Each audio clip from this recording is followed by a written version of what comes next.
दोस्तों, अगर आप किसी भी तरह का मानसिक पीड़ा जैसे एंग्जाइटी, पैनिक, डिप्रेशन से पीड़ित है और लंबे समय से दवाई ले रहे हैं, तो क्या आप सच में दवाई छोड़ सकते हैं, ना कि आपको उम्र भर दवाई लेनी पड़ेगी? ये सवाल ज़्यादातर लोगों के मन में तो होता है, पर जवाब कहीं से नहीं मिलता। डॉक्टर भी ठीक से बताता नहीं, आप दवाई लेते जाते हैं जो कि आप लंबे समय तक नहीं लेना चाहते। तो आज हम लोग जानेंगे, क्या सच में दवाई बंद हो सकता है या नहीं? अगर हो सकता है तो कैसे बंद करें? सबसे पहले एक बात जान लीजिए, कोई भी मानसिक समस्या, चाहे वो एंग्जाइटी हो या डिप्रेशन, एक दिन या 2 दिन में नहीं होता। इसे होने में लंबे समय तक जैसे लगते हैं, इसे जाने में भी समय लगेगा। अगर आप लंबे समय से इनसिक्योरिटी फीलिंग, जैसे जॉब जाने का डर, किसी को खोने का डर, बीमार पड़ने का डर, हर समय डर सताता रहता है, नींद ठीक से नहीं आती, दिन भर तनाव झेलते हैं, तो आपका तनाव को बैलेंस करने के लिए हैप्पी हार्मोन बचेगा नहीं। आप बिना चाह के भी दुखी रहेंगे, किसी भी काम में मन नहीं लगेगा, आप धीरे धीरे समाज से, दोस्त से, करीबियों से भागने लगेंगे। आपके जीवन में कुछ बचेगा नहीं, ऐसा आपको एहसास होगा। मानसिक पीड़ा के साथ साथ शारीरिक परेशानी भी घिरने लगेगी।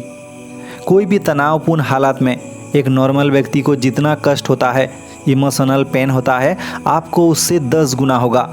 चेस्ट टाइट होगा, ब्लड प्रेशर बढ़ जाएगा, सांस लेने में तकलीफ होगी। आपको ऐसा महसूस होगा जैसा अभी अभी आपको हार्ट अटैक आने वाला है, अभी आप मर जाएंगे। इसी को पैनिक अटैक कहते हैं। आप घबरा जाते हैं, फिर आपको पैनिक अटैक आती है। ऐसे डर से बार बार पैनिक अटैक होने को पैनिक डिसऑर्डर कहते हैं। जिस हालात में या जिस परिस्थिति में आपको ऐसा फील होता है, उस परिस्थिति से आप भागना चाहेंगे। जब भी आप अनकंफर्टेबल फील करेंगे, चाहे वो हालात से हो या व्यक्ति से, आपको घबराहट होगी। घबराहट ज़्यादा होने पर पैनिक अटैक आएगी। ऐसा एक लूप बन जाता है, आपके दिमाग में एक न्यूरो पैटर्न बन जाता है, जिसे तोड़ना दवाई के सहारे मुश्किल होते हैं। तो फिर ये पैटर्न टूटेगी कैसे? इसे तोड़ने का 2 तरीका है, जिसे आगे चलकर हम लोग जानेंगे। लेकिन क्या आप जानते हैं कि एंग्जाइटी और डिप्रेशन में अंतर क्या है? दोस्तों, एंग्जाइटी में लोग हाइपर एक्टिव होते हैं, एक चीज़ पूछने पर 10 बात बताएंगे। वही डिप्रेशन में लोग सुस्त पड़ जाते हैं, खुद को अकेला कर लेते हैं, एक सवाल पूछने पर भी जवाब नहीं देते और बार बार सुसाइड करने का थॉट आता है। फिर मानसिक बीमारी में दवाई का क्या काम? दोस्तों, मानसिक पीड़ा जैसे कि एंग्जाइटी होने पर आपको कई सारे फिजिकल सिम्टम होते हैं, जिसे झेल पाना काफ़ी मुश्किल है। दवाई के सहारे आप अपने पीड़ा को कम कर सकते हैं। अगर बीमारी एक्यूट है, यानी शुरुआत में अगर इलाज ले लेते हैं, तो ये पूरी तरह से ठीक भी हो जाता है।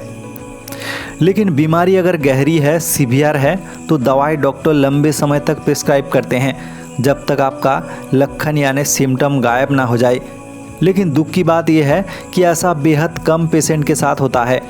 अगर आपको एंग्जाइटी, डिप्रेशन, पैनिक पूरी तरह से ठीक करना है, दवाई बंद करना है, तो कुछ अलग तरीका अपनाना पड़ेगा। इनमें सबसे पहला उपाय, आप जो भी दवाई ले रहे हैं, उस दवाई को आप लेते रहे। मन मुताबिक दवाई ना खाए, डॉक्टर के सलाह के मुताबिक आप दवाई ले। कई लोग कभी दवाई लेते हैं तो कभी छोड़ देते हैं, इसमें आपकी परेशानी और भी बढ़ जाएगी। दूसरा उपाय, आप खुद को एक्सपोज करें उस हालात या परिस्थिति में जहां आपको तनाव होती है, जिससे आपको घबराहट होती है, पैनिक अटैक आते हैं। अगर आप बार बार खुद को एक्सपोज करेंगे तो डर भी आपसे डर जाएगा, घबराहट उस परिस्थिति में नहीं होगी। एक बात आप याद रखें कि एंग्जाइटी, पैनिक अटैक में कोई व्यक्ति मरता नहीं है, एक काल्पनिक ख्याल है, डर है। आप बार बार इस डर का सामना करके इसको जीत सकते हैं। तीसरा उपाय, पॉजिटिव न्यूरो पैटर्न, यानी आपके दिमाग में जो नेगेटिव न्यूरो पैटर्न बना है, उसको बदलना होगा। कैसे बदलेंगे? इसे बदलने का सबसे अच्छा तरीका है CBT, यानी कोग्निटिव बिहेवियरल थेरेपी। खुद को पॉजिटिव एफर्मेशन दे, बार बार ऐसा करने से आपका नेगेटिव न्यूरो पैटर्न पॉजिटिव में बदल जाता है। चौथा उपाय है, जड़ को ख़त्म करें, यानी आपके इस मानसिक पीड़ा की जो सोर्स है, आपको पता होगा। अगर नहीं पता तो अच्छे से पता करें और उस जड़ को आप ख़त्म करने की कोशिश करें, नहीं तो समस्या बार बार घूम के आएगा। पांचवा उपाय है हेल्दी लाइफस्टाइल और डिसिप्लिन लाइफ, सही पोषण। लाइफस्टाइल खराब होने पर सिर्फ शारीरिक समस्या नहीं होता बल्कि मानसिक समस्या भी होता है।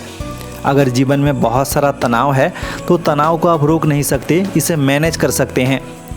इसके लिए आप रिलैक्सेशन टेक्निक्स और मेडिटेशन का सहारा ले सकते हैं। चाहे आपको जो भी मानसिक परेशानी हो, आप अपना डेली एक्टिविटी बंद ना करें। वॉक करें, योगा करें, घूमने जाए, लोगों के साथ बातचीत करें, कोई भी एक हॉबी चुनें जो आपको पसंद हो। ऐसे करने पर आपका सिम्टम धीरे धीरे करके कम होगा। फिर भी आप दवाई खुद से बंद ना करें। दवाई बंद करते समय कुछ विथड्रॉल सिम्टम आएगा, आप ना घबराएं, कुछ दिन बाद वो भी गायब हो जाएगा। आप पूरी तरह से ठीक हो जाएंगे। डॉक्टर के सलाह के मुताबिक आप दवाई ऐसे बंद कर सकते हैं। उम्मीद है दोस्तों वीडियो आपको इन्फॉर्मेटिव लगा। ऐसे वीडियो देखने के लिए चैनल को सब्सक्राइब कर ले। आज के लिए यहीं तक, धन्यवाद।